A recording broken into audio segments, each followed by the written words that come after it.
Good evening. You're so well trained. I like that. Even it's not on a Sunday and you respond. Welcome to Mainline Unitarian Church. Welcome to Christmas Eve 2022.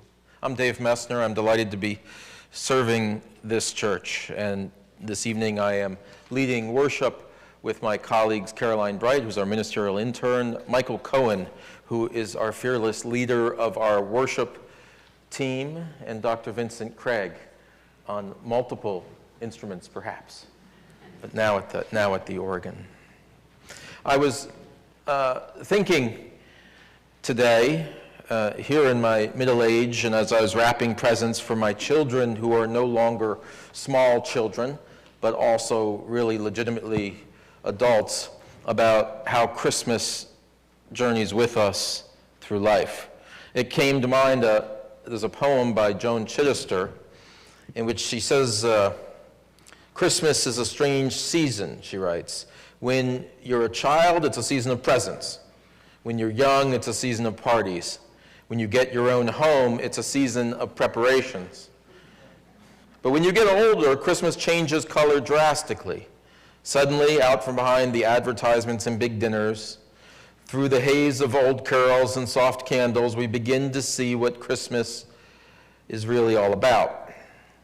Christmas is about finding life where we did not expect life to be. And so as we gather, maybe we hear ourselves more in one phase of that life cycle she was talking about than another. Maybe we find ourselves a little bit in all of them, as I do. But I hope in coming here, we continuously open our hearts and our eyes, our imaginations to life just where we don't expect it. To life coming anew with blessings we have not yet imagined, with a transformation of how we lived that has only come to us previously in our dreams and in our prayers. I hope we come with the worshipful awareness that we have the power to create that new life with one another and for one another. Welcome, my friends, to this celebration of life, this celebration of miracles. Let us now worship together.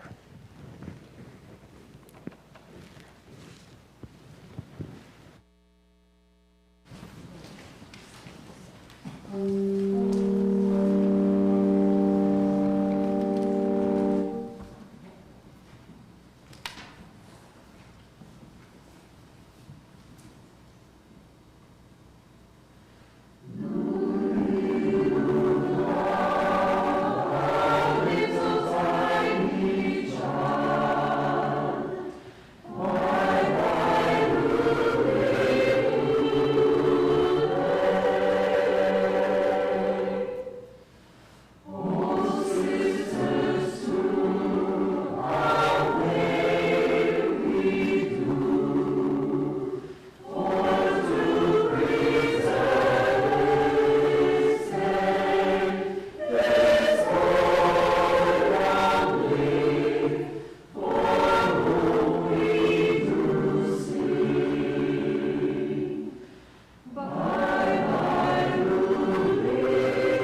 I'd like to invite the Muma family to come up and light our chalice this evening.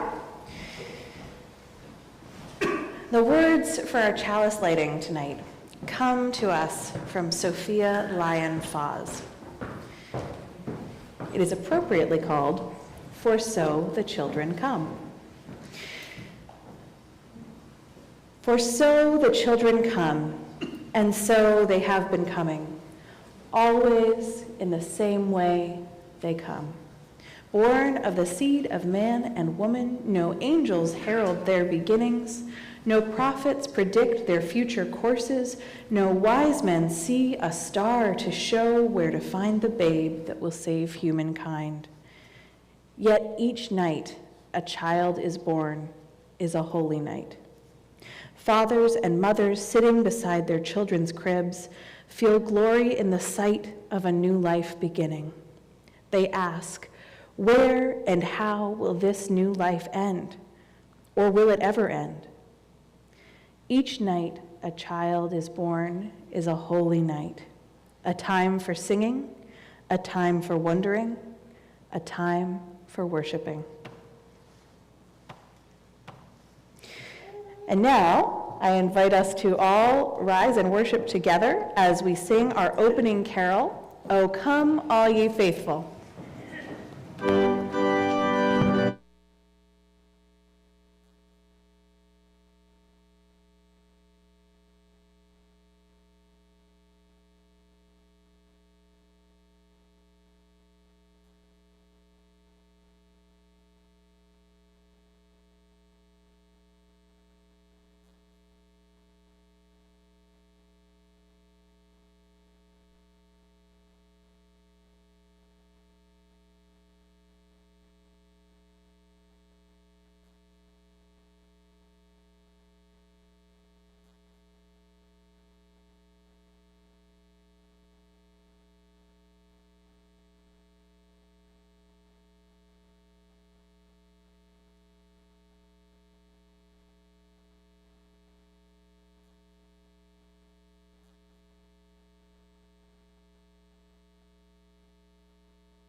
Reading, which is from the Blake Covenant. You can read it in unison along with me. I believe it is projected on the screen. If not, you'll just have to use your imagination. Love is the spirit of this church, and service is its law. This is our great covenant, to dwell together in peace, to seek the truth in love, and to help one another.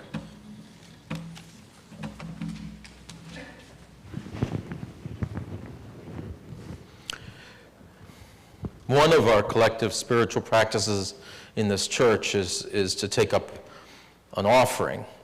And tonight we're going to do that. Tonight is a special offering each year that goes to the minister's discretionary fund.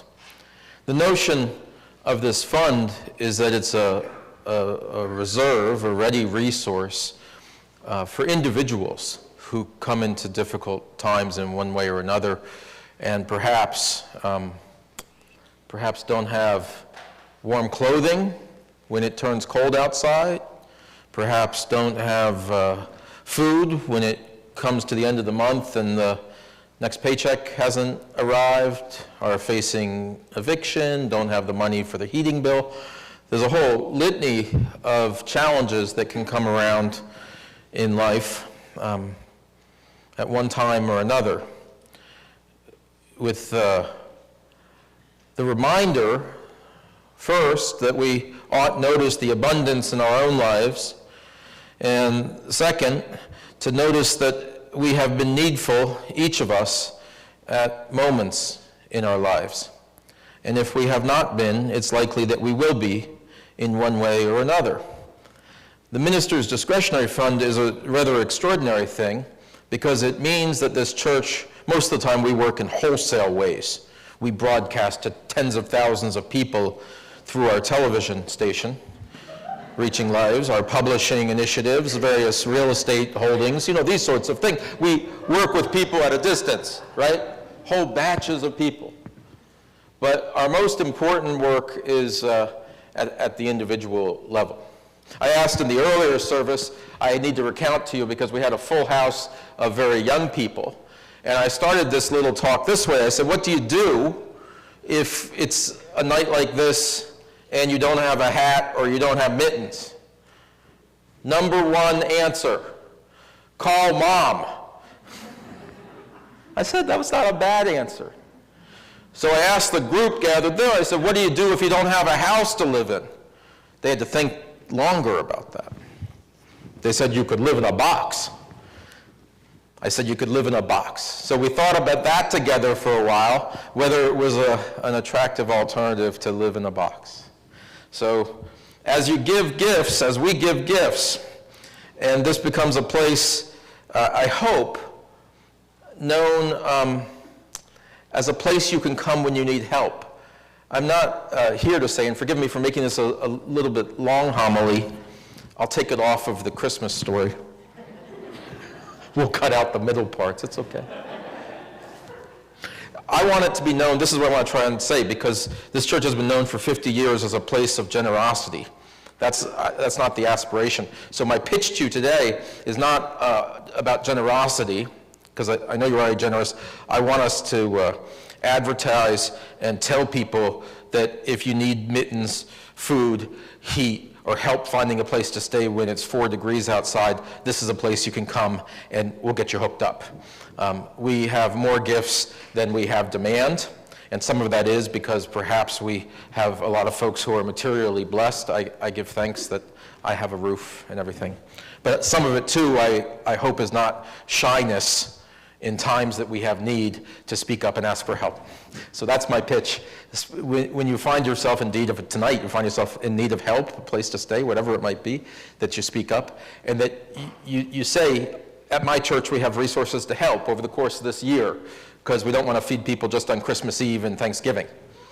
Those are nice symbolic moments, but you got to eat every day. So that's my pitch to you. I thank you for the generosity, and now let us not hide that light that we have with others when they're in need all year long, because we're a church that's there for you. So, thank you.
This evening, we read from the book of Luke, chapter 2.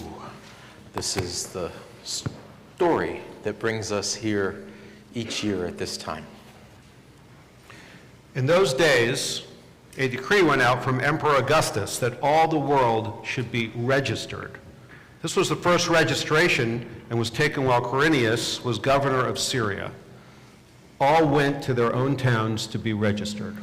Joseph also went from the town of Nazareth in Galilee to Judea, to the city of David called Bethlehem, because he was descended from the house and family of David. He went to be registered with Mary, to whom he was engaged and who was expecting a child. While they were there, the time came for her to deliver her child, and she gave birth to her firstborn son and wrapped him in bands of cloth and laid him in a manger because there were no places for them in the inn. In that region, there were shepherds living in fields, keeping watch over their flock by night. Then an angel of the Lord stood before them, and the glory of the Lord shone around them, and they were terrified. But the angel said to them, "Do not be afraid, for see, I am bringing you good news of great joy for all the people. To you is born this day in the city of David a Savior, who is the Messiah, the Lord. This will be a sign for you. You will find the child wrapped in bands of cloth and lying in a manger." And suddenly there was with the angel a multitude of the heavenly host, praising God and saying, "Glory to God in the highest heaven, and on earth peace among those whom he loves." When the angels had left them and gone into heaven, the shepherds said to one another, "Let us go now to Bethlehem and see this thing that has taken place, which the Lord has made known to us." So they went with haste and found Mary and Joseph and the child lying in the manger. When they saw this, they made known what they had been told, what was told to them about this child, and all who heard it were amazed with what the shepherds told them. But Mary treasured all these words and pondered them in her heart. The shepherds returned, glorifying and praising God for all they had heard and seen as it had been told them. There ends our reading. I invite you to rise in body or in spirit and to lift your voices in song with joy to this world.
Our gathering this evening is a return. Let us remember, it is a return to the place we set apart for timeless miracles and a special kind of sacred, I believe, transcendent love that we can choose to practice as part of a faithful life. A kind of love that fulfills our best hopes, whether we are a young child or somewhat farther along. Yes. That we always be a church house that has the voice of a 10-month-old lighting the way on this evening. Because we gather this Holy Eve as an act of affirming the power of family. I want to say family of birth, family of choice, and all of the possibilities that open for us when we come together as a single community undivided, looking expectantly for new and renewed life on the horizon, in addition to the material presents we might find under the tree. As I gesture to my left, these are all very humble material presents of mittens and caps. I wish for you to have good things under your tree, even perhaps more extravagant presents. That's okay. Let us have fun with this holiday. But those are my wishes. My prayers are that you know this as a moment of transformation every year when you return to this place, when you return to center. That's what this storytelling is all about. My colleagues and I, we shared a story with you from Luke. You might have heard it before. This might have been only the first time for Nora. Born in February, yes, this is new. Luke was a surprise. My gosh, the first time I've seen this movie. Wait, what's happening? I saw her light up when she heard this. We've heard this, though, most of us, time and again. We've traveled with them from Galilee, feeling nervous on that long, bumpy desert road. So late in pregnancy, honey, should we really go? Do we both have to go? Is the donkey the only way we can get there? Go back to the counter. Is that the best donkey they had? It looks a little thin. All of the preparations they went through, maybe even the way they were vexed by whatever holiday traffic was there, but they continued forward, and us with them year after year, right along with Mary and Joseph, to get home to Bethlehem. Getting home to Bethlehem. We can all feel that basic yearning, I think, to return home again, to find our way back to that which is familiar and safe, a place we trust, a place we belong, by one signifier or another, a place where we belong. Maybe it's by birthright. Maybe we are a third-generation Unitarian sitting in that pew, saying, of course this is my place. Of course this is where I return. Maybe this is our first night sitting in this house. Either way, I want to suggest it offers something of the possibility of returning back to our center, to a place where we are held with some warmth and can trust that we will be lifted up by our people, whether they are our family, our tribe, or our newfound friends sharing the pew with us. Our lives may take us all the way to Nazareth and even beyond, but again and again, we will be called back to center to be filled up. For some, this is a literal place of birth.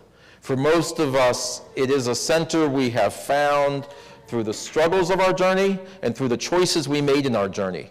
We ourselves centered our life, not by a compass or the necessary locus told to us by Caesar.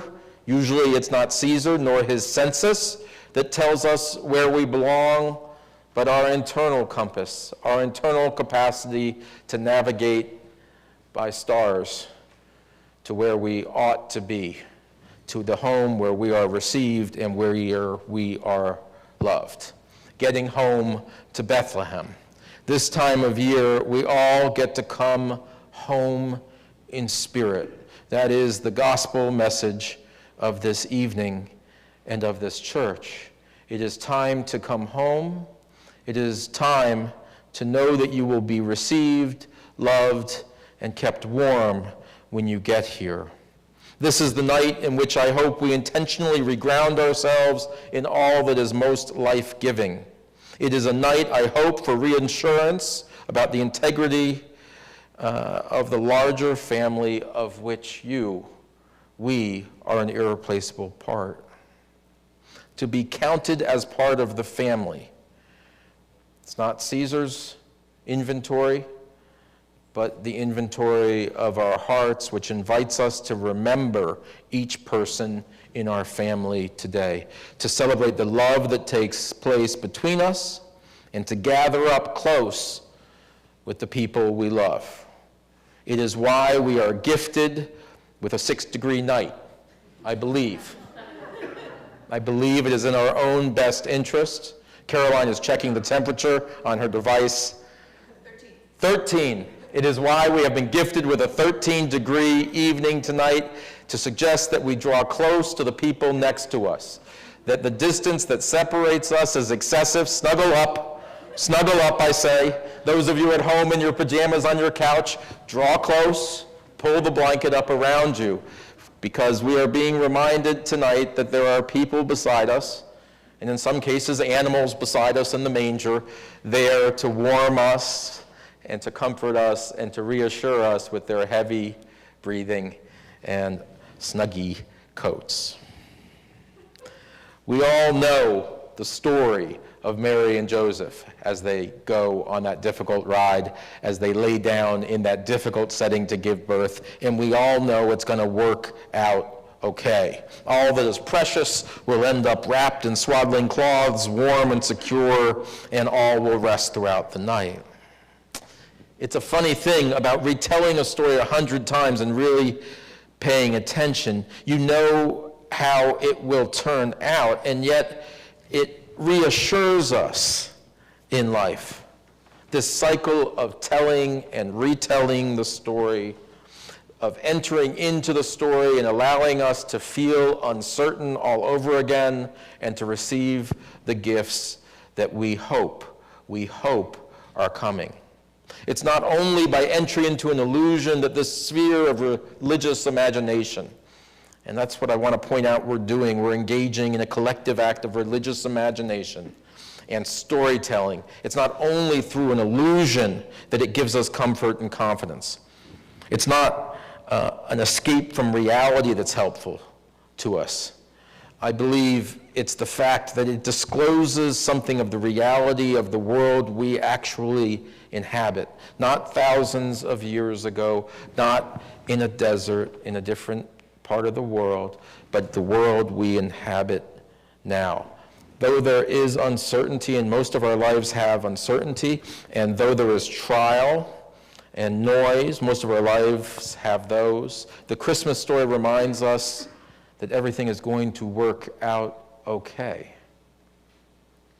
There's reassurance in the story, not illusion, but an understanding that in the rhythm of life, in its seasons, and in its trials and rewards both, there is a reality that nurtures us and sustains us.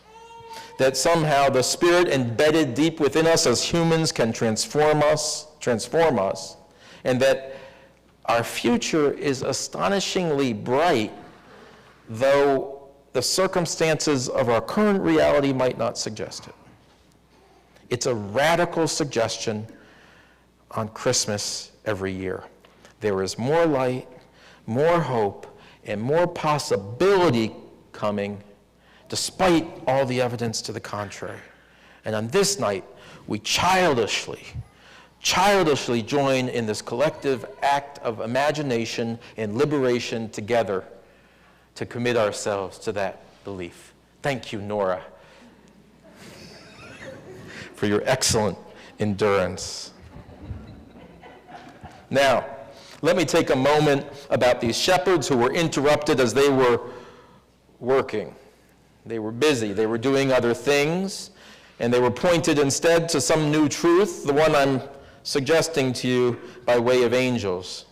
And when the angels came down in a startling band of heavenly light and made their promise, the shepherds were there and they asked a question.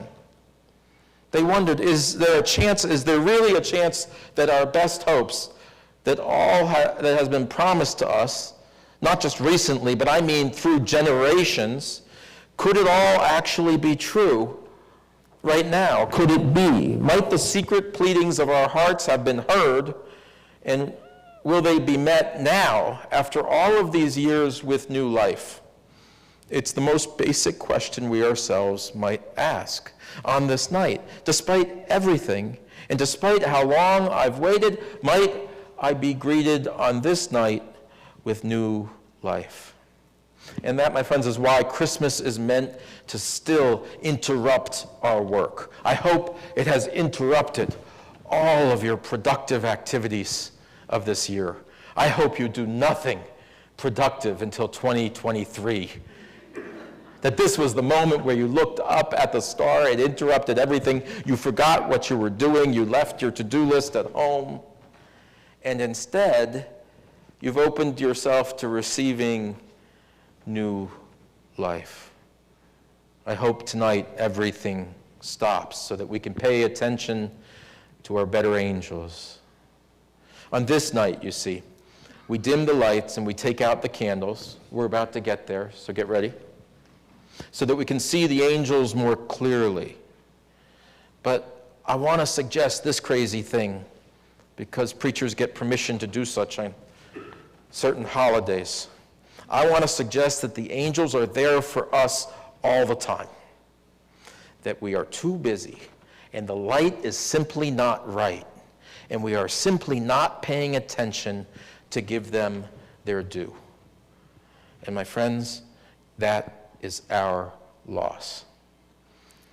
Christmas comes at just the time in the year where we all might feel a bit of weariness from the journey and might be looking skyward for some encouragement. Christmas is the moment where we receive the promise that the new year will hold more peace in our homes, more peace in our hearts, and more peace in our distressed world. So my friends, let us look clearly for signs and listen for the songs of the angels, that we may live the promise of this holy night yet again. Amen, and may it be so.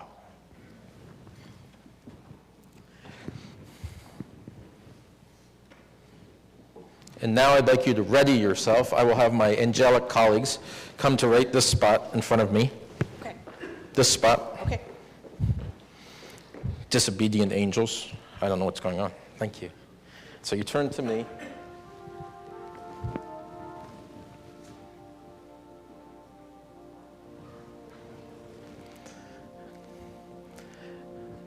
So Michael, you first. You take this flame with the blessing of the shepherds who were unafraid to take pause and to look to the nighttime sky for a sign of the goodness to come. And Caroline, take this with the blessing of the angels who always make time to look downward and to come down to earth and to be with the people they love. And now please bear the flame. If you would take the flame at the end of your row and pass it. You take the flame rather than receive the flame. So you put your, yes, that's it.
You may rise as you are moved, and let us join together in the singing of Silent Night to bring our service home.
Breathe together for a second. If you lift your flame just a little bit, like stars in the sky. My beautiful friends, as you go from this place, may your path be lit by the light of truth and love. May your souls be nurtured every day by a redeeming grace that you carry with you.